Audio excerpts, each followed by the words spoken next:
수인이 교수님이 4시간 동안 강의할 거를 이제 3분 동안 전부 보여준 것 같은 그런 느낌을 받았습니다. 아주 훌륭한.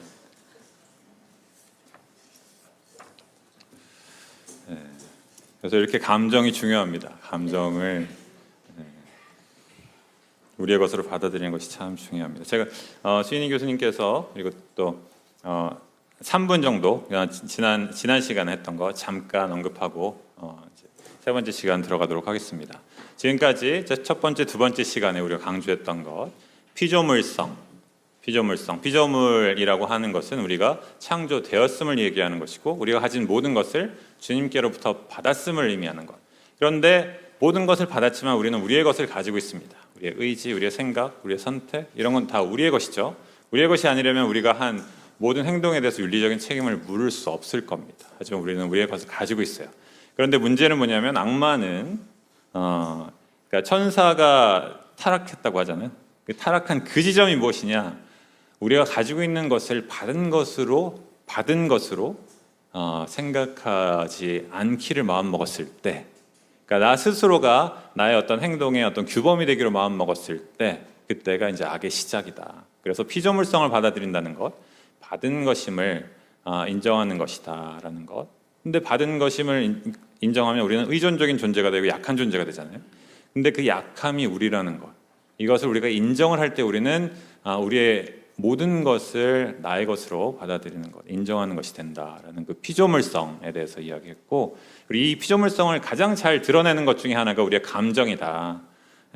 그래서 우리가 감정을 받아들여야 된다고 하는데, 이것은 우리가 분노가 올라갈 때 분노를 확 다 쏟아부어라, 슬플 때 그냥 꽝꽝 울고 아무것도 하지 말아라, 이런 것이 아니고, 우리에게 올라오는 이 감정을 그냥 없는 것 취급하지 말아라. 그러니까 양극단이죠. 우리 감정을 그냥 막 쏟아붓는 것하고, 감정을 없는 것 취급, 그냥 다 눌러버리는 것. 풍파가 다 배에서 휘몰아쳐도 아무렇지도 않은 양이에요. 이거는 내가 나이기를 포기하는 것이고, 이러한 것을 추구하는 것 자체가 문제가 있다는 것을 이제 이야기하는 것이고, 나한테 올라오는 이 모든 감정을 나의 것으로 받아들이고 이것을 어떻게 내가 다룰 것인지, 이것을 그 다음에 우리가 생각해 볼 수 있는 거잖아요. 만약에 이것을 없는 것이라고 한다면, 나의 것이 아니라고 한다면 우리는 이것을 다룰 방법조차 생각할 수 없는 것이죠. 근데 이것이 나의 것임을 받아들이는 것, 이것이 지금 이제 수인이 교수님께서 우리에게 말씀하시는 것이고, 플라톤, 아리스토텔레스 그들이 모자라다는 얘기가 아니라 그들의 강조점은 이성에 있었습니다. 근데 그 강조점을 이제 감정으로 이렇게 가지고 올 필요가 있다.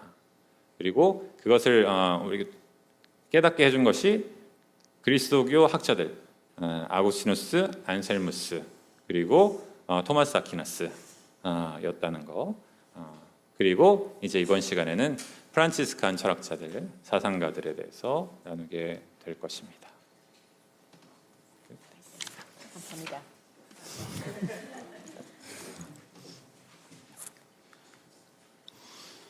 Around the same time, Aquinas was teaching and writing, and the content of the arts faculty at the newly founded European universities was provided by the texts of Aristotle, which had been unavailable in the Christian Latin West until the end of the 12th and early 13th centuries.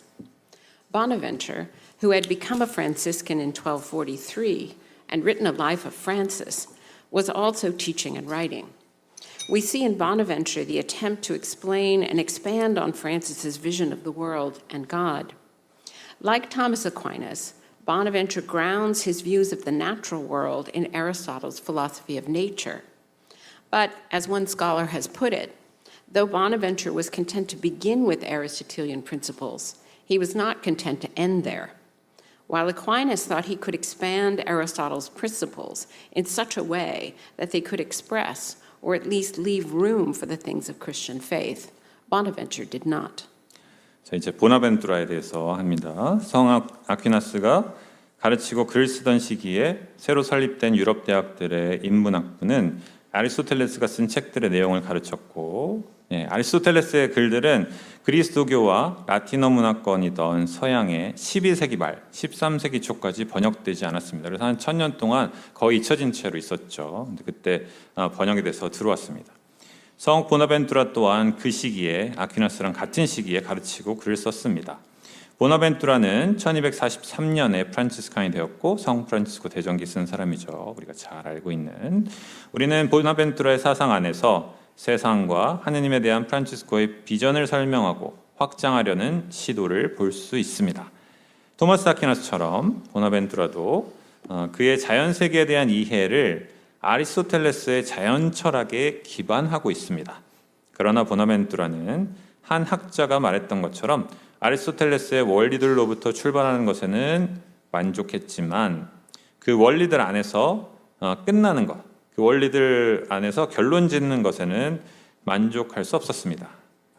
아퀴나스가 아리스토텔레스의 원리들을 확장해서 그의 그리스도교 신앙을 표현하거나 그 안에 적어도 그의 신앙을 품을 공간을 마련할 수 있을 것이라고 생각하는 반면에 보나벤투라는 그렇게 생각하지 않았습니다. 뭔가 다른 것을 해야 된다고 생각을 했습니다. One way of seeing the difference between Aquinas and Bonaventure, an example that speaks to the vision of the world as the world of creatures, is the famous controversy over the eternity of the world. Aristotle had argued that the order and regularity of the world, the cycle of life and death, and the seasons, animated by the circular movement of the sun and stars, was a fixed order, which had always been and would always be. For Aristotle, this regular and continuous movement became the premise for arguing that there must be a first mover, the being that sets all in motion without itself being moved by anything else. 아퀴나스와 보나벤투라 간의 차이를 보는 한 방법으로 피조물들의 세상으로서의 세계관을 말해주는 한 예가 있는데 바로 세상의 영원성에 대한 유명한 논쟁입니다. 세상의 영원성은 영원히 계속 있을 거란 얘기도 되지만 영원히 있어 왔다는 얘기도 돼요. 시작이 없다는 얘기입니다. 아리스토텔레스는 태양과 별들의 궤도 운동으로 활성화되는 세상의 질서와 규칙성, 삶과 죽음, 그리고 계절의 순환, 이것은 항상 있어 왔고 항상 있을 정해진 질서라고 주장했습니다. 아리스토텔레스에게 이 규칙적이고 연속적인 운동은 첫 번째 운동자가 있어야만 한다는 주장의 전제가 되었습니다. 이 첫 번째 운동자는 스스로는 다른 어떤 것에 의해 움직여지지 않으면서 모든 것을 움직이는 것입니다. This is not a first movement in time, nor a first mover who is the creator of the world, but one that animates the existing scheme as all move to imitate its perfection. Aquinas, confronting the conflict between Aristotle's claim that the world was eternal and the biblical account of creation ex nihilo, argued that on purely rational grounds the question was not decidable. Both views were plausible, but he believed by faith in creation. 이것은 시간의 흐름 안에서의 첫 번째 운동도 아니고 세상의 창조자로서의 첫 번째 운동자도 아닌 그의 완전성을 모방하며 움직이는 모든 것인 존재하는 체계를 활성화하는 것입니다. 그러니까 이 세상이 영원히 존재했는데 그걸 영원히 존재하는 가장 처음에 있었던 그 첫 번째 운동자, 그것에 대한 얘기예요. 아리스토텔레스가 얘기한 거죠. 아퀴나스는 세상은 영원하다는 아리스토텔레스의 주장과 무로부터의 창조를 말하는 성경적 논리 간의 불일치에 직면하여 순수하게 이성에만 기반해서는 이 질문에 답할 수 없다고 주장합니다. 두 견해 모두 개연성이 있다고 생각했지만 그는 신앙으로 창조를 믿었습니다. 세상의 시작이 창조가 있었다는 그것이 이제 그리스도교에서 가르치는 것이었고 아리스토텔레스는 그 시작이 없고 이 모든 것은 영원히 존재했다 이렇게 가르쳤다는 거죠. Now, I have to say that as a student of medieval philosophy, I found this whole question profoundly uninteresting. But I would like to make a case that it is of interest and goes to the heart of the differences between the Greek and Christian worldviews. The Jewish medieval philosopher Maimonides, confronting the same question, made a profound observation. Aristotle, he has said, assumed that the world he experienced was the one that had always existed. He was like a boy who had never known any women, being told that he originated inside his mother's belly, floating in fluid. Clearly, the boy would be skeptical of this account. 이제 저는 중세 철학을 공부하는 만큼 세상이 창조되었는지 영원했는지 이 물음이 심각하게 재미없는 것이라고 말해야 할 것입니다. 왜냐하면 답이 뻔한 것이기 때문입니다.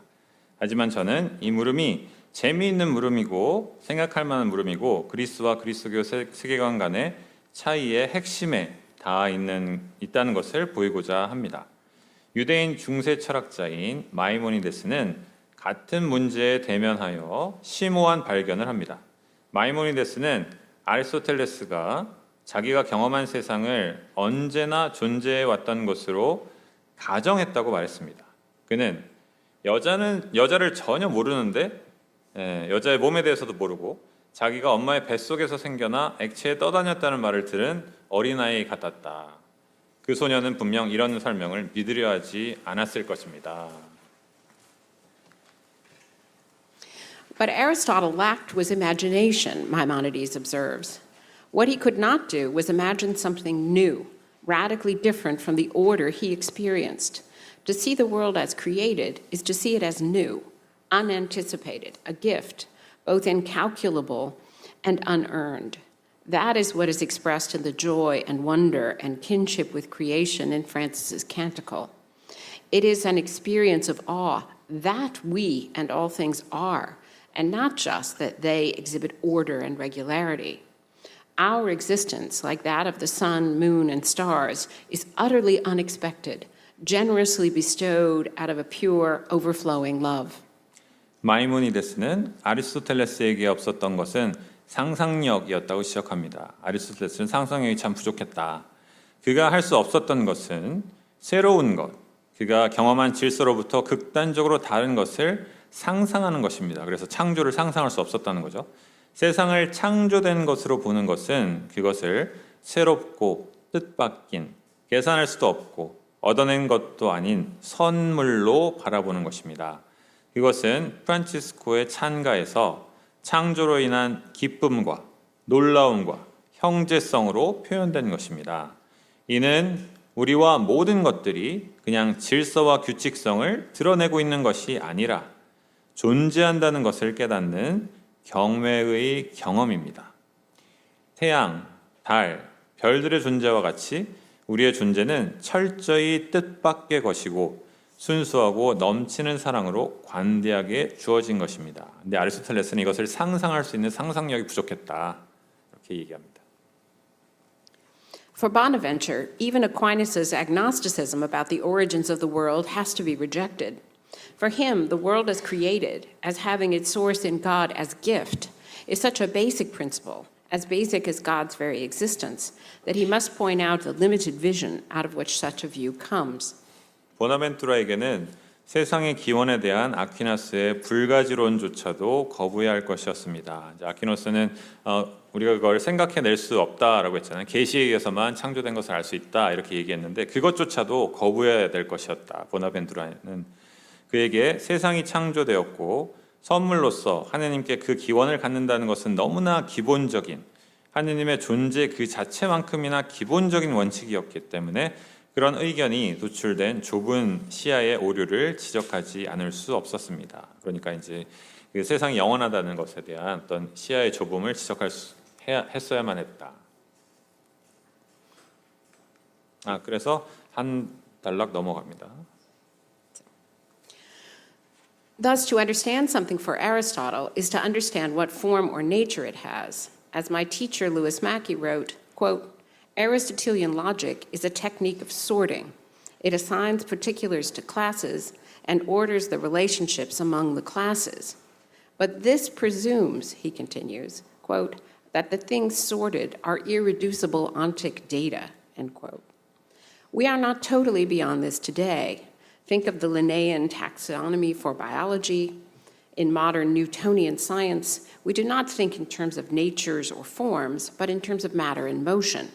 To know a thing is to be able to predict what it will do and what will happen to it. Knowledge is about physical causation and classifying natures, full stop. 그러므로 아리스토텔레스에게 어떤 것을 이해한다는 것은 그것이 어떤 형상 혹은 본성을 지니는가를 아는 것입니다. 제 지도교수였던 루이스 맥키가 이렇게 쓰셨습니다. 아리스토텔레스의 논리학은 사물을 분류하는 기술이다. 그것은 개별적인 사물들을 범주에 할당하고 그 범주들 간의 관계를 정리한다. 그러나 이것은 분류된 사물들이 더 이상 분석될 수 없는 존재론적 자료, 데이터임을 가져간다. 우리는 오늘날 이것을 완전히 넘어서지는 못했습니다. 생물학의 린네 분류법을 생각해 보면 그렇습니다. 현대의 뉴턴 물리학 속에서 우리는 본성들이나 형상들에 따라 생각하기보다 진료와 운동에 따라 생각합니다. 사물을 아는 것은 그것이 무엇을 할 것인지 그리고 그것에 무엇이 일어날 것인지를 예측하는 것입니다. 지식은 물리적 인과론과 본성의 범주화입니다. 끝. 이것으로 끝입니다. 이제 그 그림을 잠깐 설명해 드리면은 왼쪽에 있는 것이 동물 분류학이죠. 뭐 이렇게 쭉 분류를 해놨잖아요. 분류를 해놓은 이것을 이제 우리가 지식이라고 생각을 하는 거.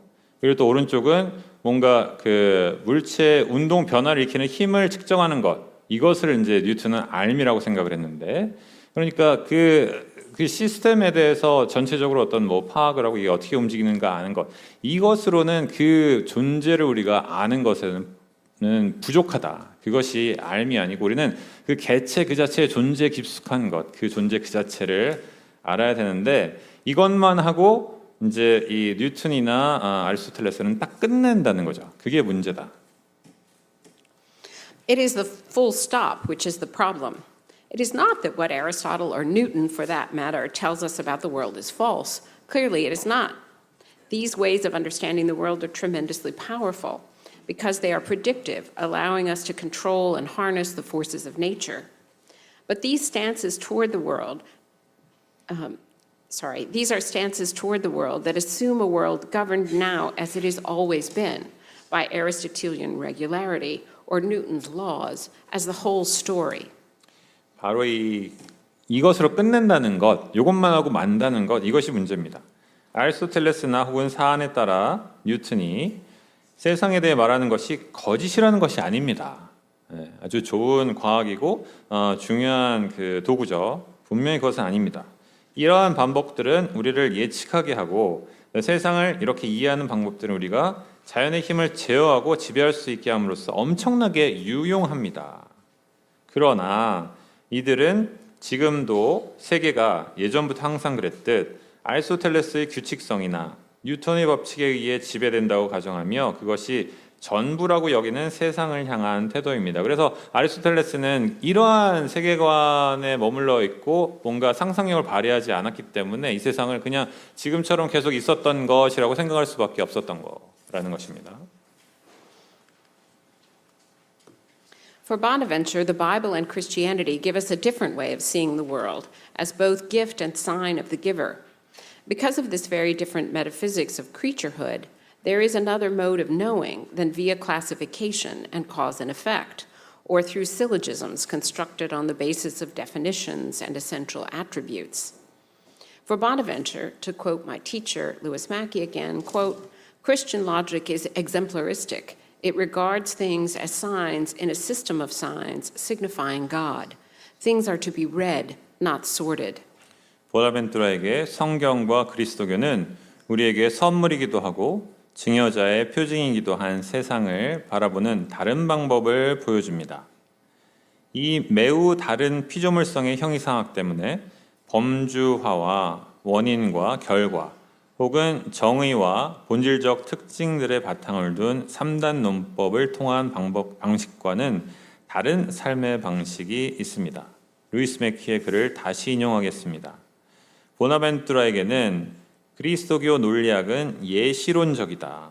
그것은 사물들을 하느님을 가리키는 표징들의 체계 속의 표징들로 간주한다. 사물들은 읽어내야 할 것이지 분류해야 할 것이 아니다. 이 그림을 보시면은 이제 이 비둘기 이것을 통해서 우리는 비둘기를 통해서 하느님을 보고 성령을 이제 보는 거. 이 세상에 있는 것들을 통해서 이걸 예시론적으로 보기 때문에 이것을 통해서 이제 이것들이 표징하고 있는 하느님을 우리는 본다라고 하는 방식입니다. This does not mean at all that Bonaventure sides with Plato in only focusing on the world of forms. In fact, Bonaventure criticizes Plato, not because he argued that there were eternal or divine reasons beyond the material world, but because he focused exclusively on the ideal world, this world of immaterial, eternal forms, and he, quote, despised the sensible world. That's from Bonaventure. For Plato, science, knowledge about the world on its own terms, is impossible because material things are not intelligible in themselves. 그렇다고 보나벤투라가 형상의 세계에만 집중하는 플라톤과 동의한다는 것은 아닙니다. 그러니까 이제 이 개별적인 것을 보고 이것의 의미를 더 깊숙이 찾아간다고 해서 플라톤처럼 이데아 세계, 이것을 넘어 있는 이데아 세계에 관심만 집중한다는 것은 아니다라는 거죠. 사실 보나벤투라는 플라톤을 비판하는데 그가 물질 세계를 넘어서 영원한 혹은 신적인 이성들이 있다고 주장했기 때문이 아니라, 그러니까 이데아 세계가 있다고 주장했기 때문이 아니라 그가 그 이상적인 세상, 비물질적인 영원한 형상들의 세계에만 전적으로 집중했기 때문이고, 그것이 진짜라고 생각했기 때문이고, 감각 세계를 경멸했기 때문입니다. 보나벤투라가 플라톤을 묘사하면서 이런 표현을 쓰는데, 플라톤에게 과학, 즉 세상을 그 자체로서 아는 지식은 불가능합니다. 물질적 사물들은 그 자체로는 알 수 없는 것들이기 때문입니다. 그러니까 그 자체로 알 수 없다는 것이, 그러니까 이것이 물이잖아요. 물이라는 이 보편적인 개념을 통하지 않고서는 이것 자체로 알 수 있는 방법이 없다라는 그런 뜻이에요. 이게 사실 좀 간단하지 않은 개념인데 조금 한번 생각해 보시기 바랍니다.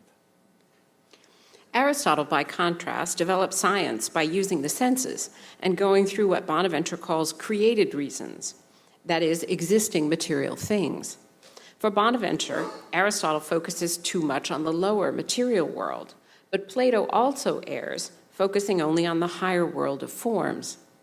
Bonaventure contends that the point is to find eternal reasons in created things, and created things in and as expressions of the divine.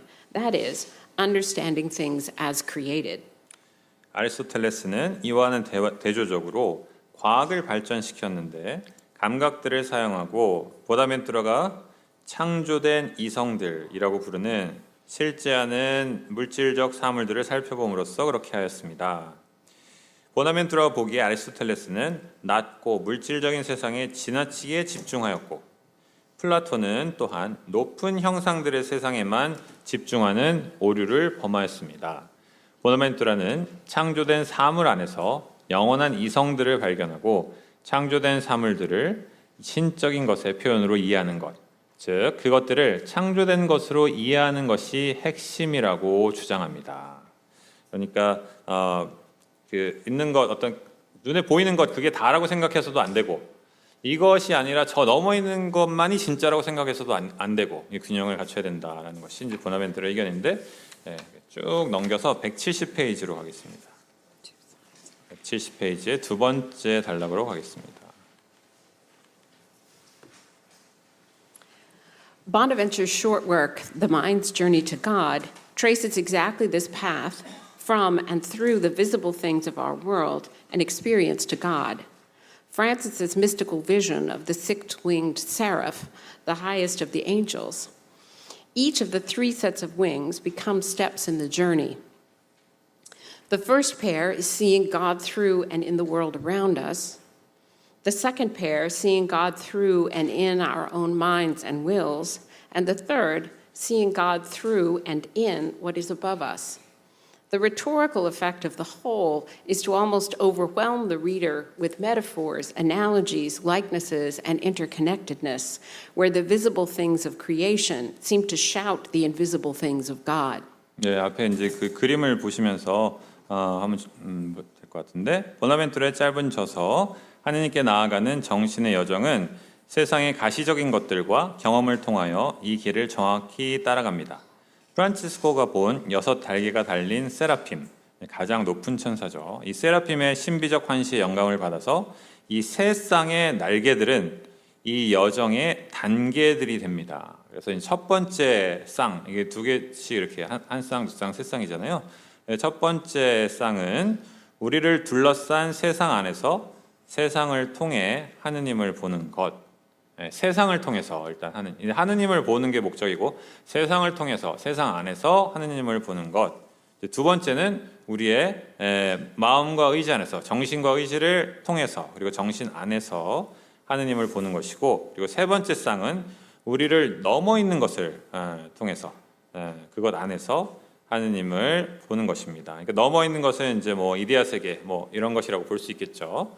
그리고 세상을 통해서는 우리가 지금 만지고 볼 수 있는 그런 것들을 얘기하는 것이고 두 번째는 우리 마음, 우리 의지 이걸 통해서 전체적인 수사적 효과는 창조의 가시적인 것들이 하느님의 비가시적인 것들에 대해 말하며 소리치는 것 같은 비유들, 우의적 표현, 유사상, 그리고 상호 연결성 안에서 독자들을 거의 압도합니다. I won't bring you through all the stages of the journey in Bonaventure's text, but I want to make a couple of observations about its relationship to Francis's canticle. Francis begins by praising God and exhorting that God be praised, quote, through all his creatures, sun, moon, stars, and the elements of our material world, wind or air, fire, water, and earth. God is praised through those creatures, their very being and activity itself being a praise of God. 저는 여러분에게 이 여정의 모든 단계를 설명하지는 않겠지만 이 여정과 프란치스코의 찬가와의 관계에 대해서 몇 가지 관찰한 바를 나누겠습니다. 프란치스코는 하느님을 찬양하고 하느님이 모든 그의 피조물을 통해서 찬양 받으셔야 한다고 권고하면서 찬가를 시작합니다. 그들은 해, 달, 별들, 물질 세계의 요소들, 즉 바람, 공기, 불, 물, 그리고 흙입니다. 땅, 하느님은 그 피조물들을 통해서 그들의 존재 그 자체와 하느님을 찬양하는 활동 그 자체를 통해서 찬양 받으십니다. 그러니까 이 모든 피조물들을 통해서 하느님이 찬양 받으시는 것이죠. But Francis finds God in these creatures as well, noting that their qualities, which are likenesses of divine qualities, the beauty, radiance, and splendor of the sun, the wind as serene and giving sustenance, water as useful, precious, and chaste, fire as beautiful, playful, robust, and strong, earth as sustaining and governing and productive. These observations would be equally at home in Bonaventure's journey or itinerarium, and Francis's canticle could easily include Bonaventure's closing remarks to his first chapter, praising God through his creation. 이 전단락은 이제 프란치스코가 피조물들을 통해서 하느님을 보았다라는 얘기고 여기는 피조물들 안에서 하느님을 보았다. 프란치스코는 하느님을 피조물들 안에서도 발견하는데 신적인 성질들을 닮아 있는 그들의 성질들을 가리킵니다. 태양의 아름다움, 여기 이제 우리가 슬라이드 보시면은 태양의 아름다움, 광채, 찬란함, 바람의 평온함과 생명을 이어주는 성격, 물의 유용함, 귀중함, 순결함, 불의 아름다움, 쾌활함, 씩씩함, 강인함, 땅의 생명을 지탱하고 다스리며 생산하는 성질들이 그것입니다. 이러한 관찰은 보나벤투라의 여정과도 잘 어울리며 프란치스코의 노래, 그러니까 태양의 노래는 보나벤투라의 하느님의 창조를 통한 하느님 찬양인 첫 장의 마지막 마무리로 넣어도 손색이 없을 것입니다. 그러니까 이 피조물의 노래하고 보나벤투라의 하느님께 나아가는 정신의 여정이 잘 어울린다라는 말씀을 드려주고 계십니다. And this is the quote from the end of Bonaventure's first chapter. Quote, "He, therefore, who is not illumined by such great splendor of created things is blind. He who is not awakened by such great clamor is deaf. He who does not praise God because of all these effects is dumb. He who does not note the first principle from such great signs is foolish." 이런 피조물 이게 이제 보나벤투라의 하느님께 나아가는 정신의 여정의 첫 번째 장의 마지막에 있는 내용입니다. 그러므로 피조물들의 이렇게도 대단한 찬란함으로도 조명되지 않는 그는 눈이 먼 것일지니 이렇게도 대단한 함성으로도 깨어나지 않는 그는 귀가 먼 것일지니. 이 모든 현상들에도 불구하고 하느님을 찬양하지 않는 그는 말 못하는 것일지니. 이렇게 대단한 표징들 앞에서 최고의 원리인 하느님을 알지 못하는 그는 어리석은 자로다. We as readers of Francis's canticle reflect both on the creatures he names as well as Francis, the speaker. What is compelling about Francis's vision is not just creation, but Francis. All the paintings include not just the nature Francis loved, the birds he preached to, but Francis himself engaged with nature. Bonaventure makes this reflection back on us explicit in his book, The Mind's Journey to God. To look at how our ability to do this also shows us the divine. Bonaventure's last two steps in the mind's journey lay out the way to find God through what is above us, through the notion of being, and in the notion of what is above us, in the notion of goodness. These chapters find a way to God using the highest notions of Aristotle's metaphysics, being, and Neoplatonic metaphysics, goodness. 우리는 프란치스코의 태양의 창가의 독자 혹은 청중으로서 이름이 열거되는 피조물들에 대해서 생각할 뿐만 아니라 화자인 프란치스코에 대해서도 생각합니다. 프란치스코 노래하는 그 피조물들에 대해서도 생각하지만 그 노래를 하는 프란치스코 본인에 대해서도 우리가 생각을 합니다. 프란치스코의 통찰이 힘이 있는 이유는 창조를 말하기 때문만이 아니라 프란치스코가 그 창조를 말하기 때문입니다. 모든 성화들은 프란치스코가 사랑한 자연물, 그가 설교한 새들뿐 아니라 그 자연과 함께한 프란치스코 또한 그리고 있습니다. 이 그림들을 보면 프란치스코가 그 안에 있잖아요. 피조물들만 있는 것이 아니라 보나벤투라는 이 정신의 여정에서 우리가 피조물과 어떻게 함께하는가 또한 신적인 것을 보여준다는 것을 깨닫도록 이 감상을 명확하게 전해줍니다. 보나벤투라의 정신의 여정에서 마지막 두 단계는 우리를 넘어 있는 것을 통하여, 즉 존재의 개념을 통하여, 그리고 우리를 넘어 있는 것 안에서, 즉 선의 개념 안에서 하느님을 찾아가는 것입니다. 이 단원들은 아리스토텔레스의 형이상학, 존재를 다루는 학문이 형이상학이죠. 그리고 신플라톤주의의 형이상학, 선을 다루는 형이상학을 신플라톤주의 형이상학입니다. 가장 고귀한 개념들을 사용하여 하느님께로 나아가는 길을 찾는 것입니다. 그러니까 아까 세 단계 말씀드렸잖아요. 피조물들을 통해서, 그 다음에 우리의 정신을 통해서, 또 마지막은 우리를 넘어서는 것, 선, 좋음, 그리고 존재를 통해서 하느님께 나아가는 여정을 그리고 있다. These are not passages on being and goodness that we can imagine finding in the work of Francis, who was not educated in the university system. But they do approach Francis's mystical vision.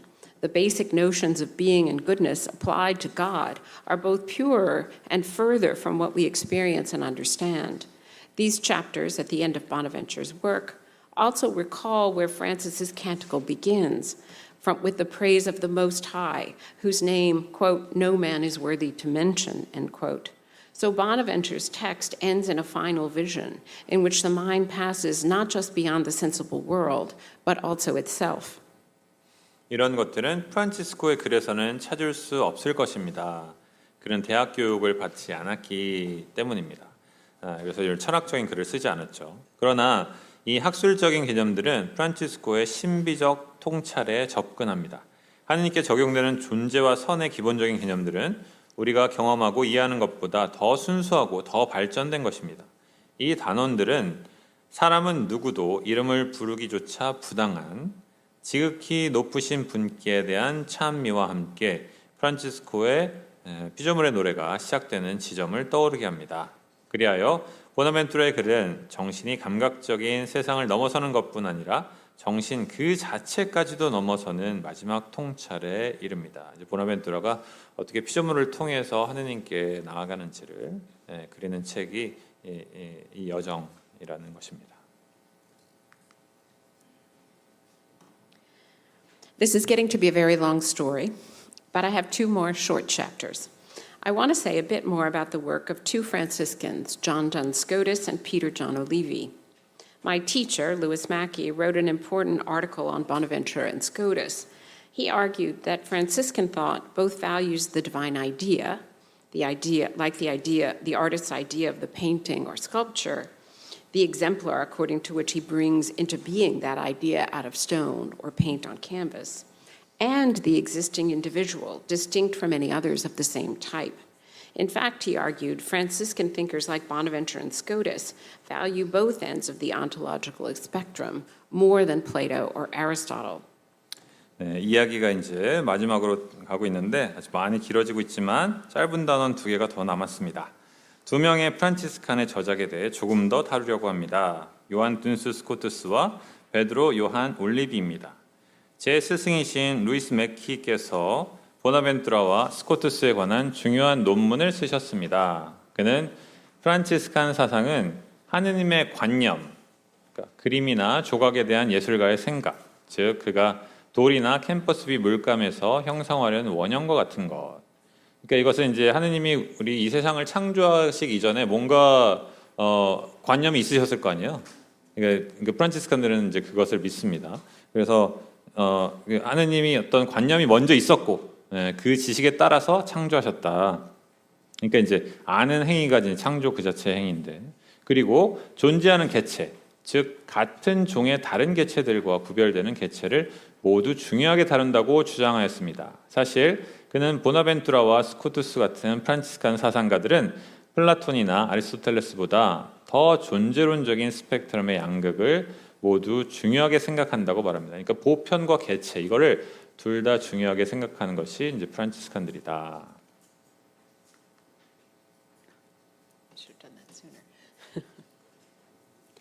For Plato, you remember, it is the idea or form which counts, and the concrete individual, like the beautiful body, can be set aside for beauty itself. For Aristotle, things are knowable only insofar as they are a member of their species, not, strictly speaking, as individuals. Biologists are interested primarily in the features of dogs in general. How do all dogs' organs and systems function? Scientific studies look for what happens most of the time. 예, 표가 복잡하죠. 복잡합니다. 예, 세로줄은 이제 플라톤, 아리스토텔레스 그리고 프란치스칸들. 그리고 가로줄은 이제 이데아, 첫 번째 이데아 형상 보편자의 같은 거예요. 그다음에 중간에 이제 보편자의 일례로서의 개별자. 그다음에 마지막에 구체적인 개별자. 이거 제일 끝이 제일 개별자고 왼쪽이 가장 보편자고 이제 그 보편자가 드러나는 어떤 방법으로서의 개별자가 가운데 있는데, 플라톤, 아리스토텔레스, 프란치스칸들 이렇게 이제 다르게 생각을 했었다는 거, 이것을 이제 좀 모르겠습니다. 뭐 지금 짧은 시간에 이걸 다 딱 캡처하시기 쉽지 않겠지만 이러한 어떤 요 다른 요것을 이제 설명하려고 한다는 거 생각하시면서 들어주세요. 플라톤에게는 여러분이 기억하시듯 이데아 혹은 형상이 중요하고, 그죠? 아름다운 몸과 같은 구체적인 개별 사물은 아름다움 그 자체를 위해 무시할 수 있는 것입니다. 아리스토텔레스에게는 사물들은 그들이 자신의 종에 속하는 한 가지적이고, 엄밀히 말해 개별 사물로서 가지적인 것이 아닙니다. 생물학자들은 보편적인 개의 성질에 1차적으로 관심을 갖습니다. 그러니까 보편적인 성질에 관심을 갖죠. 어떤 하나의 특정한 것이 아니라 어떻게 모든 개들의 장기들과 체계가 가능한지 알고 싶어 합니다. 과학적 연구는 대부분의 시간에 무엇이 일어나는지 알고자 합니다. 어떤 특정한 시간이 아니라 대부분의 시간에 어떤 일이 일어나는지, 그것을 이제 원칙을 세우고자 하죠. On the one hand, Bonaventure reminds us that creatures as things in themselves are not the whole story, but that they are signs of and expressions of the eternal art, correcting Aristotle. But on the other hand, Scotus, with his notion of hexeity or thisness, capturing the reality of the individual as individual, corrects Plato. Such a combination follows from the idea of creation. 한편으로 보나벤투라는 아리스토텔레스를 바로잡으면서 피조물이 물 자체인 것이 전부가 아니라 그들이 영원한 예술의 표현이며 표징임을 상기시켜 줍니다. 그러니까 뭔가 존재한다면 어떤 창조자의 그 어떤 아이디어가 그 안에 들어가 있다는 거죠. 그러나 또 다른 한편으로는 스코투스는 이제 플라톤을 바로잡는데 그의 이것임, thisness, 그러니까 이것임, 헥체이타스, 딱 이것이라는 것, 이게 수많은 물 중에 하나라는 게 의미가 있는 것이 아니라 이게 바로 이 물에 대한 어떤 그거죠. 예, 이것임에 대한 가르침으로 개별자의 개별자로서의 실제성과 가치를 말합니다. 이제 가운데 있는 거는 이게 아리스토텔레스 같은 경우에는 뭐 타이어 아까 보신 것처럼 이 모든 똑같은 것을 가지고 있는 그 중에 하나로서의 개별자를 생각하지만 스코투스는 하나 그것이 갖는 개별적인 가치를 이야기합니다. 이 조합은 창조에 대한 생각에서 나오는 것입니다. If God creates everything, He creates each and every individual, not just the general types. As my teacher Louis Mackey put it, quote, "The intelligibility of the divine volition extends throughout the whole hierarchy of created natures, all the way to the singular. The illumination of the universe is not arrested or stopped at the species, but lightens every facet of every fully determinate individual." 신이 모든 것을 창조했다면 신은 모든 각 개별 사물과 인간을 창조했고 보편 종들만을 창조한 것은 아닙니다. 그러니까 하느님이 인간을 창조했거나 개를 창조했거나 고양이를 창조한 게 아니라 여러분, 당신, 너, 나를 창조했다는 거죠.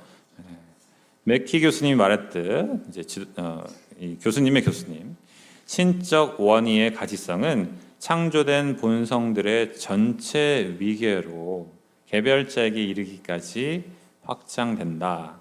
우주에 대한 조명 혹은 알은 종에서 멈추지 않고 모든 확정된 개별자의 모든 면면을 밝힌다. 그러니까 내가 인간이라는 것을 아는 것에서 끝나지 않는다는 거예요. 내가 위를 가지고 있고 간을 가지고 있고 두 눈을 가지고 있고 이것에서 끝나지 않는다는 거예요.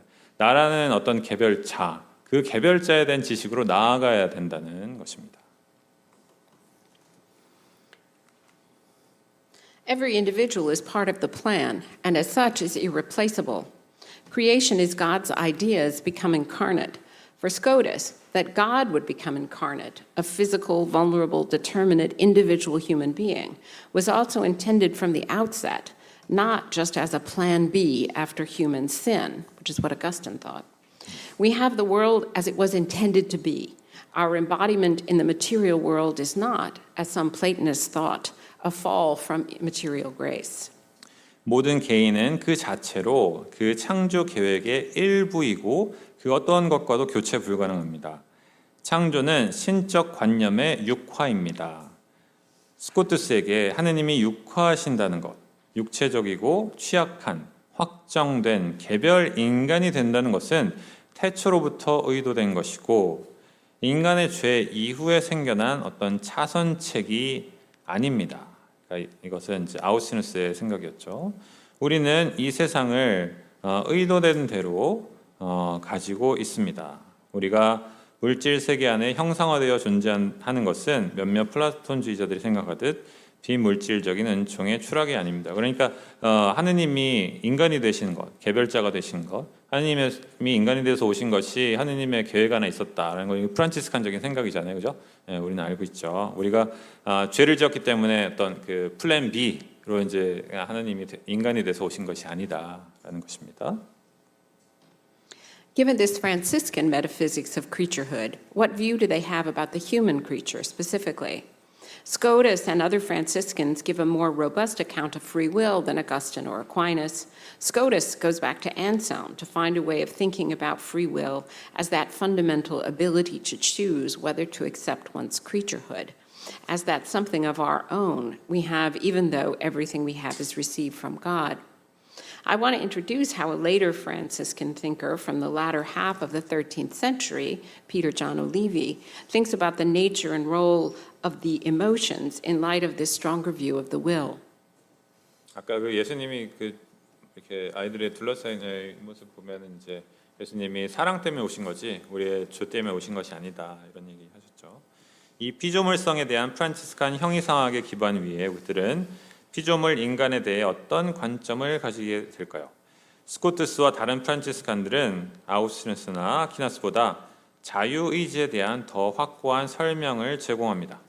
스코투스는 안셀무스의 글을 통해서 자유의지를 자신의 피조물성을 받아들일 것인가를 결정할 수 있는 근본적인 능력으로서 말할 길을 모색합니다. 즉 우리가 가진 모든 것이 신으로부터 받은 것이라고 할지라도 우리 자신만의 것을 가지는가를 묻는 것입니다. 저는 13세기 후반의 프란치스칸 사상가 베드로 요한 올리비가 더 강한 자유의지에 대한 의견을 가지고 감정의 본성과 역할에 대하여 어떻게 생각하는지 소개하고 싶습니다. 그러니까 이제부터는 베드로 요한 올리비의 자유에 대한 생각, 그것이 어떻게 감정의 본성과 역할에 대해서 설명하고 있는지를 알아보게 될 것입니다. 넘기고 한 문단 넘기겠습니다. 175페이지 두 번째 문단. For Aristotle, the passions are natural, but part of a lower animal nature. For Augustine, we have bodily desires we either cannot or will not control, and that functions as a punishment for original sin. Both for the Greeks and for Augustine, then, we become human in the best sense when we transcend our emotions. Olivi's view is a thorough rejection of this shadow of Stoicism and a more thorough integration of emotion into our specifically human life.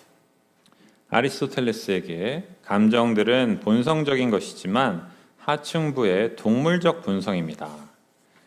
아우구스티누스에게는 우리가 제어할 수 없거나 제어하지 않는 육체적 욕구를 갖고 있는 것은 원죄로 인한 벌입니다.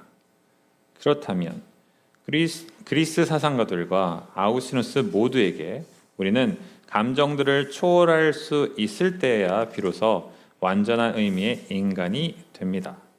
하지만 올리비의 견해는 이러한 스토아 학파의 그늘을 완전히 거부하는 것으로 감정을 더 온전히 우리의 인간적 삶 안에 받아들이고 긍정합니다. In order to explain this, I must explain the Franciscan view of freedom as the ground of human nature and our dignity as individuals. Freedom both makes possible and is required to be an individual. Quote, this is Olivi, if there is no free will in man, he cannot be taken as a full being consisting in himself and for his own sake, nor as lovable because of himself and for his own sake, end quote. If I am an individual and not just a replaceable member of a class, I have to be able to protect that individuality from those who would use rather than respect my autonomy, and express this individuality by being something more than a mere member of a class. I do both of these by being free and by being recognized by others as free. 이를 설명하기 위하여 저는 인간 본성의 근거이자 개인의 존엄성의 토대인 프란치스칸의 자유 개념에서 시작해야 합니다. 자유는 개인의 존재를 가능하게 하고 개인이 되기 위하여 필수적인 것입니다. 올리비는 말합니다. 만일 사람에게 자유가 없다면 그는 자신을 구성하고 자신을 위한 존재로서 충만한 존재로 여겨질 수 없고 그 자신 때문에 그리고 그 자신을 위해 사랑받을 수도 없을 것이다. 만일 내가 한 개인이고 어떤 한 계층의 구성원으로서 교체 가능한 이가 아니라면 나는 나의 주체성을 존중하기보다 나를 수단으로 사용하려는 이들로부터 개별성을 지킬 수 있어야 합니다. 그리고 단순히 한 집단 속의 우연자보다 더 고귀한 무언가가 됨으로써 이 개별성을 표현할 수 있어야 됩니다. 나는 자유로움으로 그리고 다른 이들에게 자유롭다고 인식됨으로 이 두 가지 모두를 합니다. 한 단락 건너뛰고 가겠습니다. Olivi makes the additional claim that the emotions themselves are how we show and express that freedom in ways tied up with our individuality and dignity. The emotions are not animal or natural instincts reason and freedom transcend, nor are they distorted and disruptive perceptions the sage can resist or overcome. Olivi makes this case by going through the emotions and explaining their relationship to freedom. He notes that we get angry not at animals or inanimate things, but only at a person, quote, who has done what they ought not, or what they could have avoided or guarded against. 올리비는 여기에 더해서 우리가 우리의 개성과 존엄성에 관련된 형태로 어떻게 그 자유를 드러내고 표현하는가가 바로 감정들 그 자체라고 주장합니다. 즉 자유가 드러나는 방식이 감정이다. 감정들은 이성과 자유가 넘어서야 하는 동물적이거나 자연적 본능도 아니고 성인들이 참아내고 극복하는 뒤틀리고 방해되는 감각인식도 아닙니다. 올리비는 각 감정들을 살펴보고 자유와의 관계를 설명하면서 그의 주장을 펼칩니다. 그는 우리는 동물들이나 무생물들에게 화를 내지 않고 그들이 해서는 안 되는 혹은 피할 수 있었을 혹은 막을 수 있었을 일을 한 사람에게만 화를 낸다는 것을 지적합니다. 그러니까 우리가 감정이 이렇게 올라오는 그런 것들은 상대방이 자유로운 사람이라는 것을 생각할 때 생겨난다는 것입니다. Only free beings can act as they ought or ought not. Anger, then, is how I respond when someone chooses to act toward me in ways I would not choose for myself. And mercy is the emotion that grieves for and wants to redress the same deprivation of someone else's proper dignity. 오직 자유로운 존재들만 해야 하는 혹은 해서는 안 되는 그런 행위들을 할 수 있습니다. 그렇다면 분노는 누군가가 나라면 그렇게 하지 않았을 방법으로 하기를 선택했을 때 내가 대응하는 방법이고 내가 하지 않는 방법으로 뭔가를 하는 사람 보면 화나잖아요. 그러니까 자비는 누군가의 바로 그 합당한 존엄성이 박탈되었을 때 비탄에 젖고 되돌리고자 하는 감정입니다. Similarly, Olivi writes that the emotions of shame and glorying are only felt in regard to those who are either loathed or honored because of things they have chosen. On friendship, Olivi notes that we can only be friends with those we, quote, see and accept as someone who is per se, singularly, and personally existing completely in themselves. Here, Olivi is arguing for something we all know. We love people as individuals, as the particular people they are, not as types, or because of the features they share with others. 마찬가지로 올리비는 수치심과 영광스러움은 어떤 선택을 한 결과로 인해 혐오받거나 존경받는 이들을 향해서만 느껴진다고 말합니다. 우정에 대해서는 우리가 오직 그 자체로 고유하고 인격적으로 온전히 자신 안에 존재하는 이로 보고 받아들이는 이들하고만 친구가 될 수 있다고 말합니다. 여기서 올리비는 우리가 모두 아는 것을 말하고 있습니다. 우리는 사람들을 어떤 타입으로서 혹은 그들이 다른 사람과 공유하는 성질 때문이 아니라 개인들로 특정한 사람으로 사랑한다는 것입니다. 그러니까 자유를 가진 어떤 개인들을 우리는 사랑의 대상으로 삼는다는 것입니다.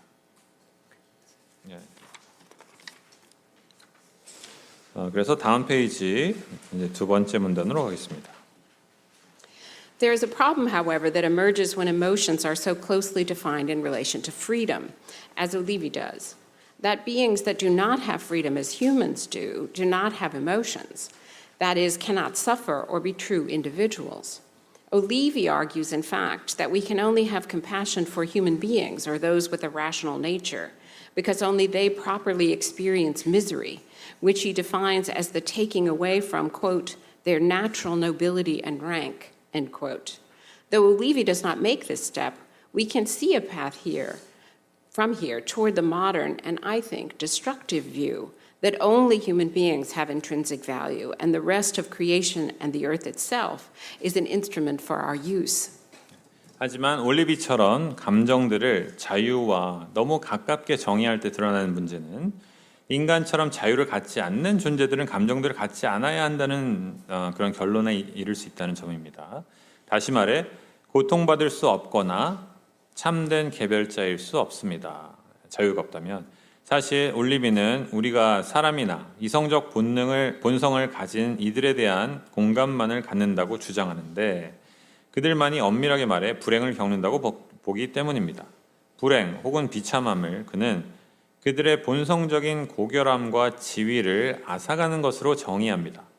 올리비는 이 이상을 말하지 않지만 제 생각엔 여기서부터 오직 사람만이 고유한 가치를 갖고 나머지 피조물과 지구 그 자체는 우리가 사용하는 도구일 뿐이라는 근대의 파괴적인 관점으로 향하는 길을 볼 수 있습니다. I think Olivi is quite wrong that only rational beings can experience misery, and Francis of Assisi would also strongly disagree with him. But what I want to offer is not criticism of Olivi, but a kind of Franciscan correction that builds on his insight. What counts as misery for any creature is being hindered from doing what they would do or become of their own accord, their natural inclination. 저는 오직 이성적 존재만 불행을 경험할 수 있다고 하는 올리비의 관점은 많이 빗나갔다고 생각합니다. 아시시의 프란치스코 역시 강하게 반대할 것입니다. 그러나 제가 여기서 제시하고자 하는 것은 올리비에 대한 비판이 아니라 그의 영감에서 비롯되는 프란치스칸 교정입니다. 어떤 피조물에게든 불행이라 할 수 있는 것은 그들이 본성적 경향성에 따라 자발적으로 하려는 일이나 되려고 하는 존재가 되는 것을 방해하는 것입니다. 네. What Francis's canticle recognizes, and what inspired Pope Francis's encyclical on the environmental crisis, named for a line from Francis's canticle, Laudato Si', is that all of creation has a claim to this dignity. All things must be allowed to fulfill their own purpose, to live and perfect themselves. All things are bearers and revealers of perfections of the divine. Our common source in God is the ground of our kinship with them, and our shared status as creatures with intrinsic value is the ground of the recognition that we owe them.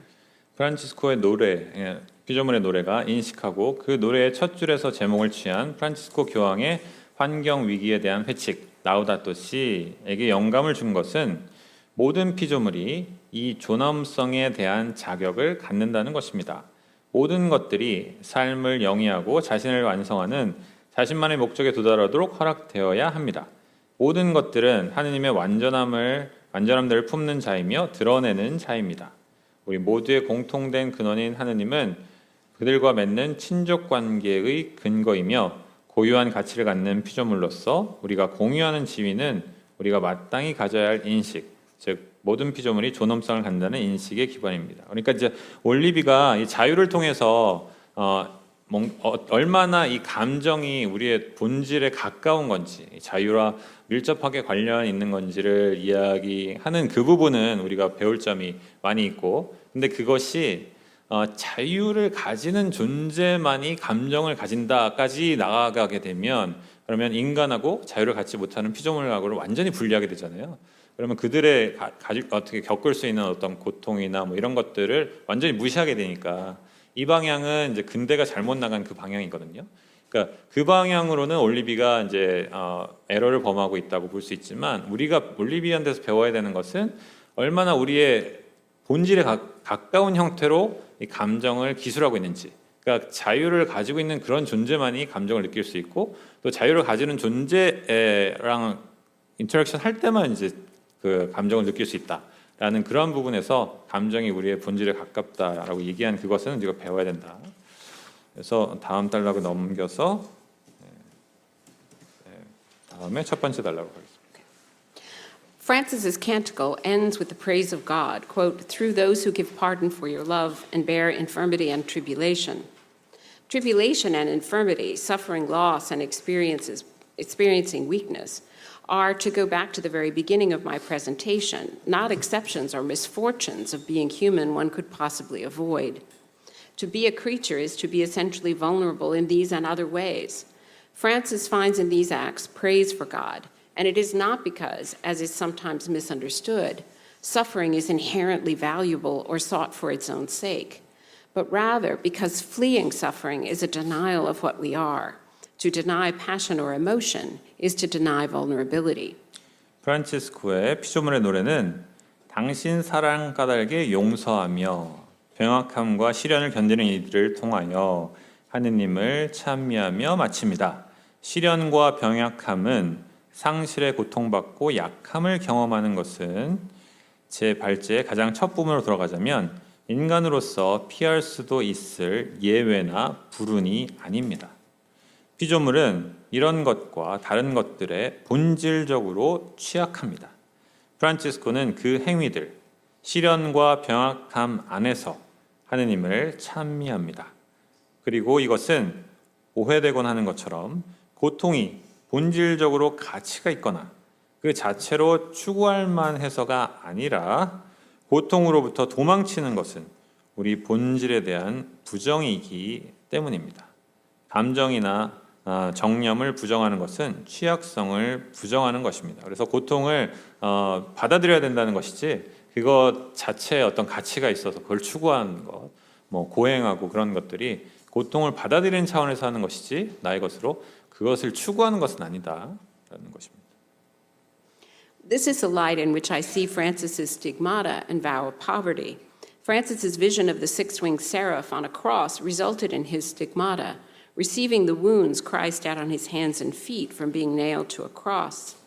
Francis's highest vision is to take on the condition of woundedness, living the reality and not just the possibility of vulnerability.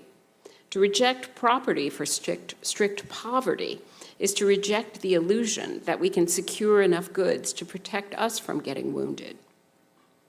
The strategies of self-mastery or self-sufficiency have as their goal to achieve or successfully extirpate desire. The point of both is to avoid loss or the pain of unrequited desire. Poverty and the stigmata are the opposite. 이것이 제가 프란치스코의 오상과 가난의 서약에서 보는 빛입니다. 오상하고 가난의 서약을 지금 이 강의 차원에서 이제 이해할 수 있게 되는 것이죠. 프란치스코가 본 십자가에 달린 6날개를 가진 세라핌의 환시는 지금 그림에서 보고 계시죠. 그의 손과 발이 십자가에 못 박히는 그리스도의 상처들을 받는 오상으로 귀결되었습니다. 프란치스코의 가장 높은 환시는 상처 입은 상태를 받아들이는 것, 오상이 상처 입은 상태를 받아들이는 것이잖아요. 그 실제를 사는 것, 단지 취약성의 가능성을 사는 것이 아니라 취약성을 가진 그 실제를 사는 것이다. 그리고 또한 그 옆에 보이는 거, 이제 나의 모든 것을 벗어주잖아요. 엄격한 가난을 위해 재산을 거부하는 것은 우리가 상처받는 것으로부터 우리를 지키기 위해 충분한 재산을 확보할 수 있다는 환상을 거부하는 것입니다. 자기 통제와 자급자족의 전략들은 그들의 목표로서 욕구를 충족하거나 성공적으로 없애는 것입니다. 두 가지 모두 상실이나 충족되지 못한 욕구로 인한 아픔을 피하는 것입니다. 가난과 오상은 그 반대입니다. 그러니까 내가 다 갖지 못한다는 것에 있어서 나의 어떤 것을 이제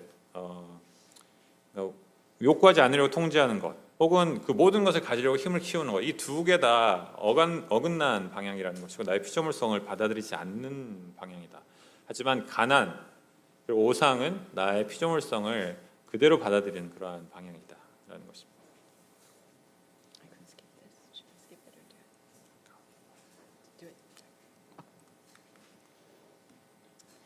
And of course, pardoning others goes with infirmity and tribulation. Pardoning is not the transcending of our vulnerable creaturehood, but a recognition of it in ourselves and others. To pardon someone, you have to know you have suffered an injury and to acknowledge the wrong and the agency of the perpetrator. It is a generous and self-conscious act, which recognizes the perpetrator as more than perpetrator, as fellow creature who is also liable to injury. 그리고 물론 타인을 용서하는 것은 병약함과 시련과 어울립니다.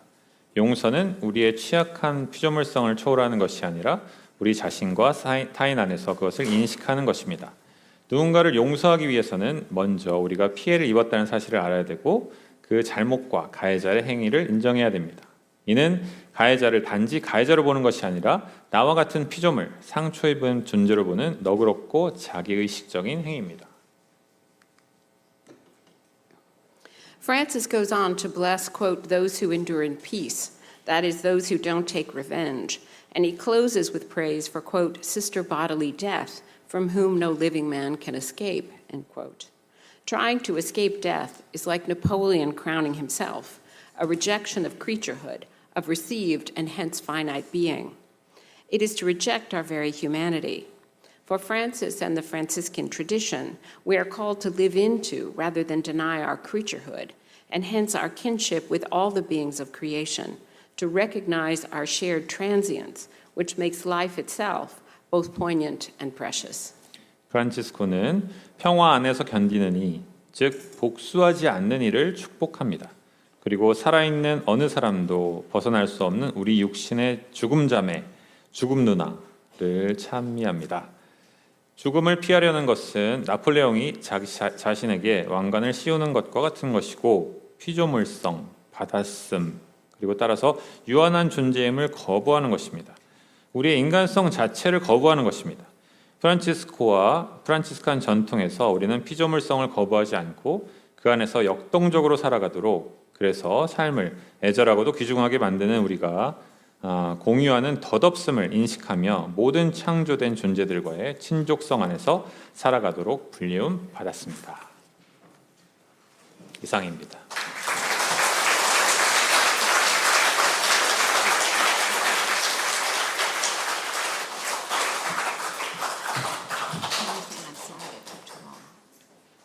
너무 길게 해서 죄송하답니다.